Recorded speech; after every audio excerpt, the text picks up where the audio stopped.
Bonjour. Alors aujourd'hui, nous nous intéressons à cette application linéaire très classique, qu'on retrouve à des sauces un petit peu différentes dans notamment pas mal de sujets de concours en algèbre linéaire. Donc, prenons n appartenant à n étoiles, prenons n plus 1 réel A0, A1 jusqu'à AN qui sont supposés 2 à 2 distincts.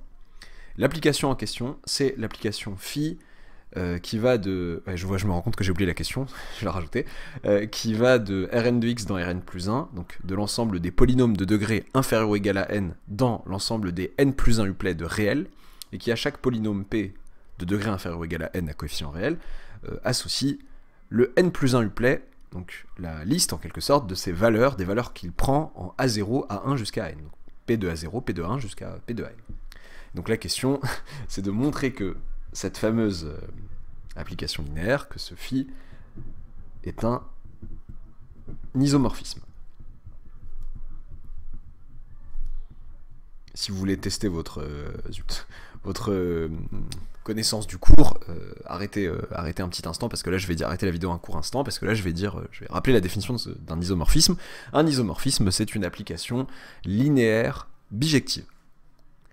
Vous pouvez vous donner une quinzaine de minutes de réflexion et de recherche peut-être, voire 20, avant de regarder la correction et correction. J'espère ne pas vous avoir pas induit en erreur, mais comme j'ai dit que c'était une application linéaire, l'énoncé ne le dit pas vraiment. Donc, quand l'énoncé ne le dit pas, il vaut mieux prouver, il faut prouver que l'application en question est linéaire. Dans d'autres énoncés, vous verrez parfois, soit l'application linéaire, machin, montrer que c'est un isomorphisme. Si l'énoncé dit lui-même qu'elle est linéaire, il s'agit juste de s'intéresser au côté bijectif. Là, l'énoncé à proprement parler n'en parle pas. Moi, j'en ai parlé, l'énoncé, lui, non. Donc, il faut savoir, c'est quoi déjà, distinguer ouais, ça serait l'énoncé de l'artiste ou un truc comme ça.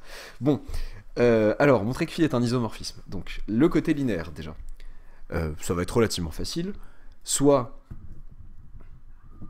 P, Q, de polynômes de Rn de x. Donc je rappelle encore une fois que Rn de x c'est l'ensemble des polynômes à coefficient réel de degré inférieur ou égal à n. Parce que si ça avait été de degré égal à n, ça n'aurait même pas été un espace vectoriel. L'ensemble des polynômes, pour un n entier naturel, l'ensemble des polynômes de degré égal à n ne contient même pas le polynôme nul de R de x. Donc comment voulez-vous que ce soit un espace vectoriel? Un sous-espace vectoriel de R de x. Une autre manière de le voir, c'est je peux prendre x au carré moins x au carré, ou x, voilà, un truc comme ça. Si x au carré moins x au carré degré, le polynôme x carré degré 2, le polynôme x carré aussi, et pourtant, le polynôme moins x carré aussi, et pourtant leur somme n'est pas un polynôme degré 2. Voilà. C'est le polynôme nul de degré, par convention, moins l'infini. Donc il n'y a pas de stabilité par combinaison linéaire des polynômes d'un degré fixé. Alors, soit P et Q appartenant à Rn de x, et soit lambda un réel. Vous êtes peut-être étonné de voir que j'en prends pas deux, parce que certains utilisent toujours du lambda et du mu pour aller avec le P et le Q. Sachez qu'il suffit d'en prendre un seul en fait, pour pouvoir prouver la linéarité.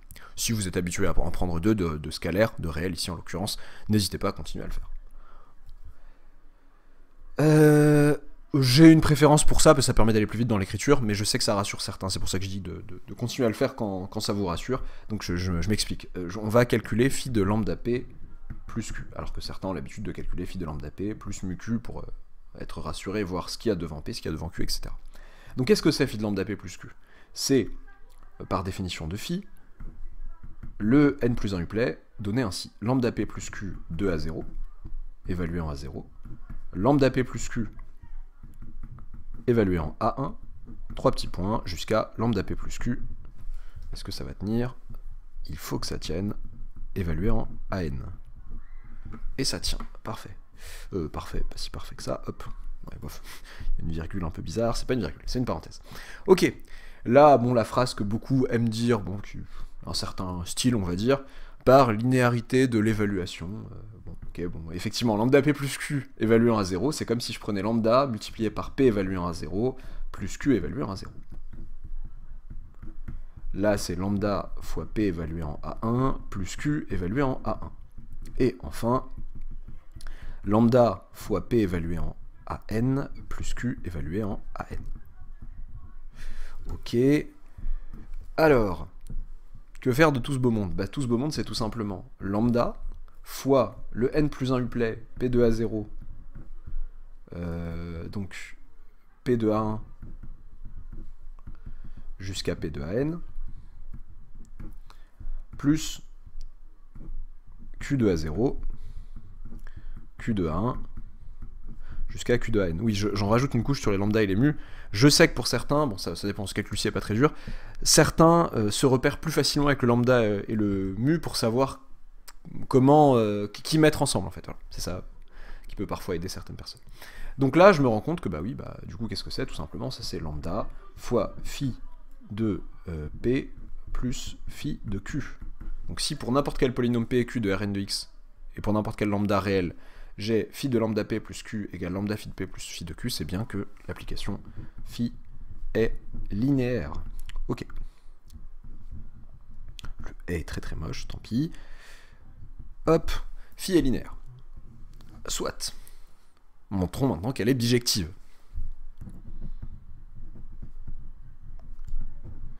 Autrement dit, qu'elle est injective et surjective, à la fois, si on revient sur le vocabulaire des applications en général.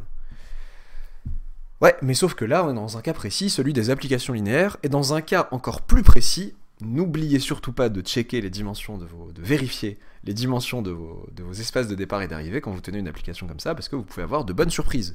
Et là, j'ai une bonne surprise. Dim de Rn de x, je rappelle que c'est n plus 1, et non pas n.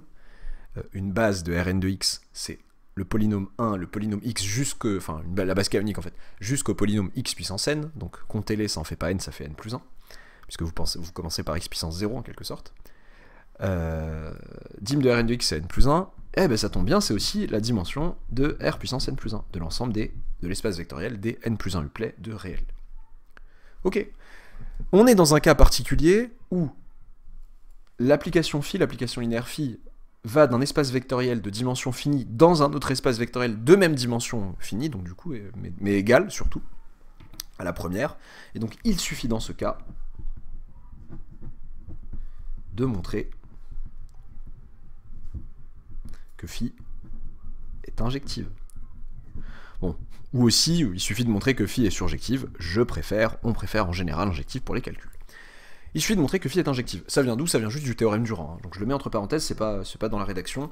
Parce qu'en fait, le théorème Durand nous dit quoi? La dimension de l'espace de départ, en l'occurrence Rn de x ici, égale la dimension de quart de phi plus la dimension de im de phi.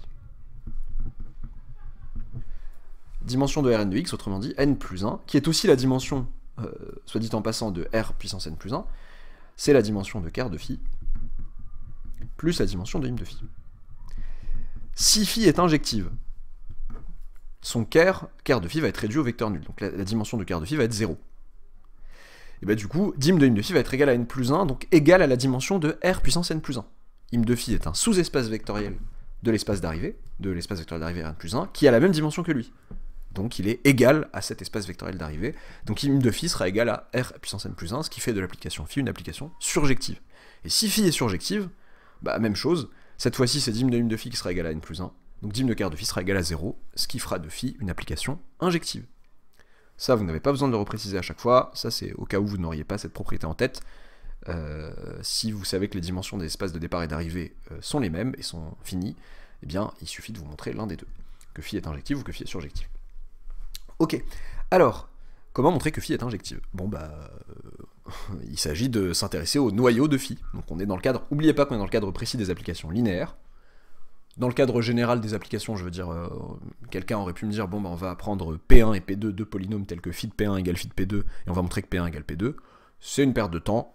Dans le cadre des applications linéaires, il suffit de montrer que le noyau est réduit au vecteur nul, autrement dit, prendre quelqu'un dans le noyau et voir que c'est le vecteur nul, donc, et vérifier que c'est le vecteur nul, donc soit P appartenant à Rn de x, si P appartient à quart de phi. Si P appartient à quart de phi, qu'est-ce qu'on a? On a que P, phi de P, du coup, égale l'élément nul de R puissance n plus 1. j'écris 0 ici, mais enfin, le n plus 1 uplet nul. Ok. C'est-à-dire que, eh bien, P de A0, P de A1, jusqu'à P de AN, ce n plus 1 uplet, c'est le n plus 1 uplet nul. Mais le n plus 1 uplet nul, c'est-à-dire que tous ces éléments sont nuls, quoi. Tous les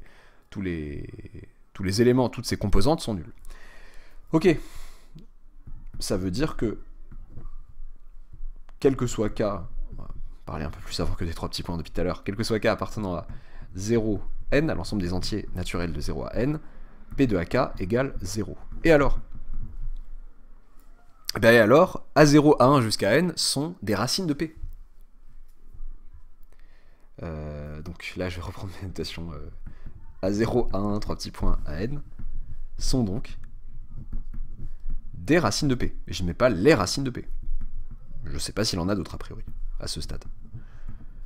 Ok, et alors? Qu'est-ce que ça peut me dire que j'ai ça comme racine de P? Ah, mais il y en a combien? Posez-vous cette question de temps en temps. De combien de racines est-ce que je dispose? Là, en l'occurrence, toutes ces valeurs sont distinctes pardon, par hypothèse. Les réels A0, A1, A1 sont des réels 2 à 2 distincts. Ok. Mais alors, ça fait combien de racines? Ça en fait n plus 1. P a donc n plus une racine. Quand je dis qu'il a n plus une racine, au moins, c'est ça que je sous-entends mathématiquement. P a donc n plus une racine, et alors qu'est-ce qui est dérangeant en fait d'avoir n plus une racine? En soi, pas grand-chose, mais le degré de P, qu'est-ce qu'on sait? Et on sait que P appartient à Rn de x. Donc le degré de P est supérieur ou égal à n. P admet plus de racines que son degré, donc. Ça, il faut pas se dire que c'est impossible. Certains élèves ont tendance à se dire « Ouais, c'est pas possible, ça, c'est bizarre. » Non, il y a un polynôme qui vérifie ça, c'est le polynôme nul. Donc, P égale l'élément nul de le vecteur nul de Rn de x, le polynôme nul de Rn de x. Ok. Donc là, on a prouvé à ce stade, je fais ça au cas où certains profs parfois sont un peu embêtants sur ça. Là, on a rigoureusement prouvé que quart de phi était inclus dans le singleton vecteur nul de Rn de x, et je leur ajoute et réciproquement, ou alors on sait que ce vecteur nul en l'occurrence est bien un élément du Caire. Là j'ai prouvé que le Caire, que si je suis dans le Caire alors je suis lui, et lui est dans le Caire, donc les deux à la fois me donnent que le Caire de phi est tout simplement ce singleton polynôme nul. Ok, qu'est-ce que ça fait de phi? Une application injective. Phi est injective. Ok. Bon. Et alors? Bon bah on avait dit plus haut que c'est ce qu'il lui fallait pour être bijective. Donc bijective. Donc le petit point là qui disparaît. Donc bijective. Ok. Phi est une application linéaire bijective. Ça en fait un isomorphisme. Nous verrons dans une prochaine vidéo, en tout cas je pense, le lien entre cet isomorphisme et des polynômes dont on a parlé dans une autre vidéo, base de Lagrange, qu'on a plutôt effleuré dans une autre vidéo, base de Lagrange, justement les polynômes d'interpolation de Lagrange. Le lien entre cette application linéaire, cet isomorphisme du coup maintenant, et les polynômes d'interpolation de Lagrange. A bientôt pour une nouvelle vidéo.